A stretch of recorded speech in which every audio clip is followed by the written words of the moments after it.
Hi guys! Hi, I am Teacher Danielle for VIPKID, and I wanted to record a video talking about my favorite ways of organizing and my favorite tools that I use in my classroom.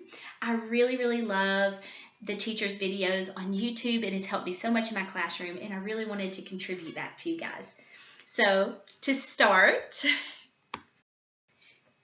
I wanted to show you guys some ways that I organize and get ready for my lessons. The first thing that I do is I have this binder of all my different lessons. It seems really big. It really doesn't take me long to get this ready, and then I never have to write these out again other than little changes on the slides. So it's really pretty simple. So this is just level 2's binder. Sorry, one of my papers are falling out. This is just level 2's binder. It has 12 units in it, and so these are organized by unit. Unit 1, Unit 2, Unit 3. And then for each for each individual lesson, I will have 2 sheets. So I've set one out to show you. On these sheets, I write the target objectives. So the target vocab, the target verbs, high frequency words, grammar, sentence frames. It doesn't take very long. I never have to write it again. And then, of course, what lesson it is, so it's easy to file back away with the main unit name and subname in it. On this sheet, I also always put the suggestive props on the bottom that I have for myself, so that way it's really easy to sit out or gather props for the next day's lesson, and I don't have to go searching for them during class, worry about looking down too much and getting a bad rating from a parent. Have not got a bad rating yet. I'm going to be so sad when I do. Okay, so this second sheet has on it where I've gone through the slides and I've wrote myself little notes to help teach a slide.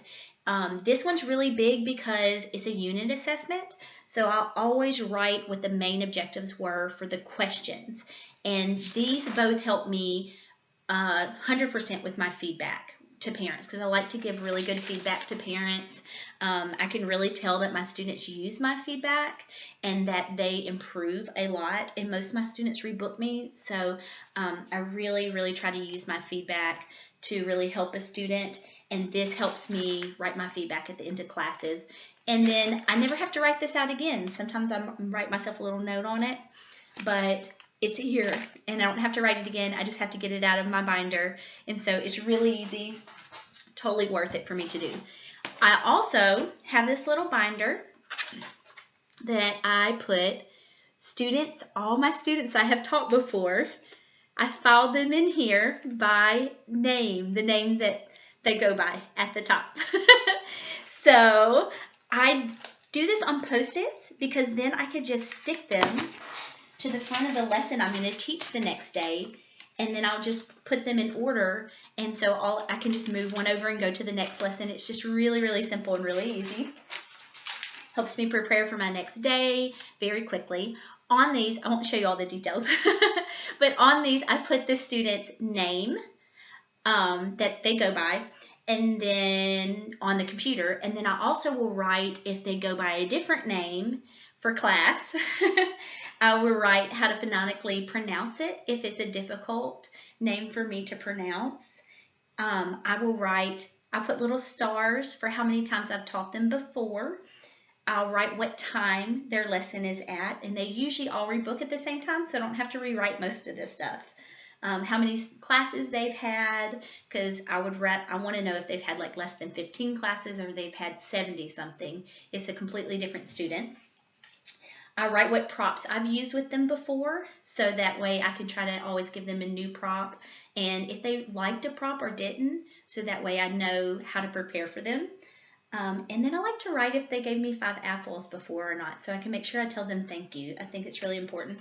And then the biggest thing that I do on here, all this nonsense, is I write notes during the class, like, there's a fly in my classroom. Okay, I write whether they had trouble with something, or they did really well at it, like the student can count, or they struggled with the letters TUV, or things like that. So that way in future lessons, I can use that information to teach them better, or see what they've worked on between classes to see how much my feedback they're taking. But I can be extra prepared. Like I might, for a new student, I might tell myself, hey, simplify this lesson. Or for a student that was a new student and they already knew all of their ABCs, could read, I know that I need to have a lot of extension tools. So this really, really helps me to get ready for my classes. And because everything's wrote on there, all I have to do is read over it and just make a couple changes during class. It helps with feedback. And this, to me, is like a lifesaver. So I really enjoy my little name thing for my students. Okay, next I wanted to go over my rewards, how I organize them, and some of my favorites. So how I organize basically my paper type rewards is in this little binder. I've had it forever. It has my boys' pictures on it. But I just have little slide drop-ins, sheet drop-ins, and I just drop them into this.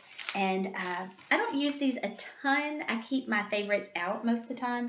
But I really like this one for students who extend really well. It's where they can make their own pizza. They really like that. And I like to use this one for the snow weather lessons where they build the snowman. Even my students who don't extend really well love building the snowman. So I just organize these where I can grab them out really quick for a lesson. Even if I forgot, it takes like 10 seconds. It's all together. And it's really easy to throw up for my students. And I can feel like I can give each student a new reward or something special for their lesson. For my this fly is driving me crazy. Okay, for my very beginner students, I like to use marbles. It is super easy reward. They don't need to have to interact with the reward at all. They just get it. I always put them in this little tall plastic because it doesn't break the marbles or break when the marbles go in it. Jar. It's a little baseball jar. And then when they get done, the marbles will fill almost all the way up. So if you use marbles, I recommend having something that fills up with them because they really, really love seeing the marbles filled up at the end and me showing them that they filled up. And like telling them like, you're halfway there. And I do this little fun, ding, you're halfway there. And they always giggle. So they really like that. Even my boys. And then I have a couple of special marbles in here they get really excited about. Towards the end of lesson, I'll give them, when they do something really well, I'll give them this really big marble. They really love that kind of stuff. So this is one of my beginner ones. Another new one I've just gotten that I really like is this Light Bright. Just whenever I just want a fun reward to do with this student. I do something simple like I build a smiley face and just put a peg in each time they do something well. And then at the end I turn my lamp on and turn the Light Bright on and they'll see it lighting up. And they really think that's cute and fun. Even my older students think that's cute. One of my favorite rewards is my monster tree reward. I have him up right now because I use him all the time. This is just a magnet sheet that I have back here, and so that way they can see the rewards really easy. And I put magnets on the back from just those cheap little magnets on the back of my little rewards like this, so it's easy to put up. So my monsters come in all different kinds of colors, sizes, and so the student will pick these out by color, by size, eyes, legs. It is a great way to extend on lessons. I use these for color lessons, obviously, for the face feature lessons, for the feelings lessons, because some of the monsters look happy and some look angry, things like that. So these obviously work for many different lessons in different ways. And in general, my students usually just like them. We'll talk about, my older students will talk about we like the horns, or a lot of my students like to tell me they think this looks like an octopus, and I'll make the octopus flow over to the monster tree. Oh, I also use it for family tree. So then they'll pick them out, and I'll just stick them up there. So easy, and they fill their monster tree with monsters. All my students like this. I haven't found anybody who didn't like it yet. So it's one of my favorites to use, especially if a student tells me what their favorite color is. Some of my students will fill the tree with just their favorite color, and they really like to do that. So that's one of my favorites. Another one of my go-to favorites for extension-wise is, it's really simple. It's Dino Dollars. It's just some fake money that I printed out, and I put through on, actually cutting the little magnets in half to make them go further, magnets on the back. My students pick them either by the numbers on the back of the cards, or by, especially if they're an extra good for extension student, by the shapes and the colors. And so I'll hold 2 or 3 up at a time and have them pick what they want. And they really like showing me their knowledge and then getting the surprise of, did they get a 1, did they get a 5, or did they get a $10? And at the end of the class, we'll add them up. In the future, I might even have a special reward that I display for a student depending on how many Dino Dollars they got. I don't now. They're just happy with just getting the Dino Dollars. So I really like using this reward. It's really easy just to sit in my desk drawer and have available all the time. So that's really nice. And I don't have to have anything up on my board. They just stick straight here. Super easy to use. A reward I look forward to incorporating in my class is Mr. Potato Head, because I've heard really good things about him. I use this little table here just for this reason. So if I have extra extension rewards, I can just sit them on this table and the students can still see them. So I like having this table behind me. One reward that I use that's really easy, I steal my kids, or borrow my kids' books. Like maybe if a student really was into ninjas, I might go borrow like all of my boys' ninja books. It just takes a second for me to grab from our personal library, and then the student will get a new book for each for the reward. And I will just take whatever the new book is, I'll prop up on the top, and the rest I'll just sit down flat on this table. All my students really love seeing the new book, especially if it's something that I remembered that they told me they really liked or they showed me during class. They get really excited about it, especially like the animal ones, because I'll show it to them and give them a second, and if they can tell me the name of it, they love telling me the name of the animal in the book, and they like seeing our different little American books, so they get really excited about that. Well, that's all I can think of right now for the rewards. I have different ones, but just really simple, easy, things that are extend, really easy to use. Those are my favorite. And last but not least, I was going to show you how I store some of my stuff.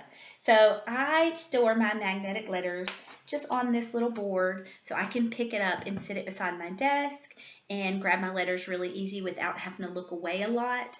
I may end up putting it on my side wall. It's not that far from my desk.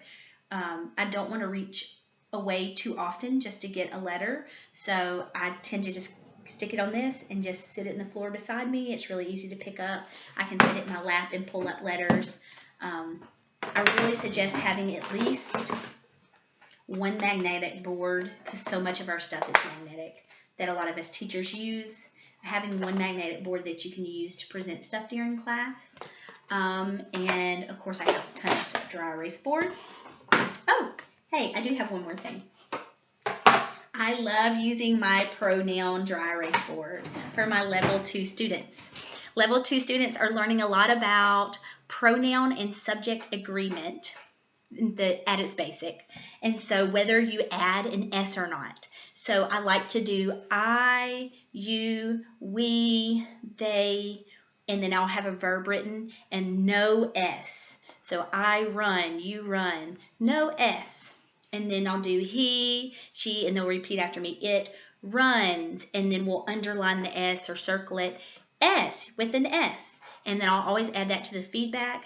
I can see that my students improve on this a bunch after we use this, and I add it to their feedback. So I really recommend having something like this to help them with their subject-verb agreement. I know some people use like little stick figure things. I just find that this is really easy to write on and change the verb out on. Some people laminate it, and so it looks a lot prettier than my messy one. I really need to rewrite mine. It looks really bad. But I like using my little Dollar Tree dry erase board because I can write the new verb that they're learning right now on it, or maybe more than one, and it's just really easy. And then to them to physically see me draw the X or underline the S, and it really helps with me teaching that rule. A couple of things I keep on my desk all the time, obviously, are some of my favorite rewards that I use a lot. I always keep an apple because we use it in class all the time. I can show hungry or fruit, or obviously the students all like that they have something they can recognize from the slides.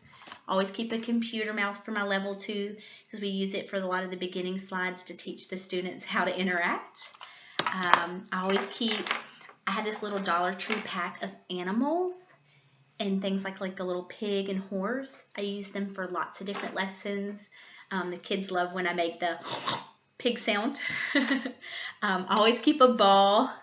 I try to always have the ball in hand that we're learning about, like basketball, baseball, ping pong. I actually keep a basket right beside my chair that I use to gather. This is full from today's lessons, this morning's, that I use to gather my props sit my props out that I'm going to use for the next lesson. So it's really easy to access. Like I learned about mirrors today. We talked about ping pong. For the project, I like to have magazines available to explain to them. Magazines, cut out faces. A lot of my students want to see like where I am on the map, or parents do, so I try to have a map available that they can see really well. I used to have it behind me, but I changed up my background. Hats, we use these a lot, and my students really think it's funny when I try to put a hat on top of that big, my big headphones. So I try to have this available. And I think that's it. Other than that, I just keep things in my drawers where I can open them and access them really easily. Even if I've forgotten, it's really available. I recommend having little things like this little flower I got at the Dollar Tree. So I can smell the flower. The student will smell the flower. Things like that. Definitely have some... I knocked it down. Have some stuffed animals. So, like, this is my Meg, and this is my dino. Most of the students know this is Pikachu. They don't mind. They think it's funny that I use Pikachu for my dino. I eventually will get a dino.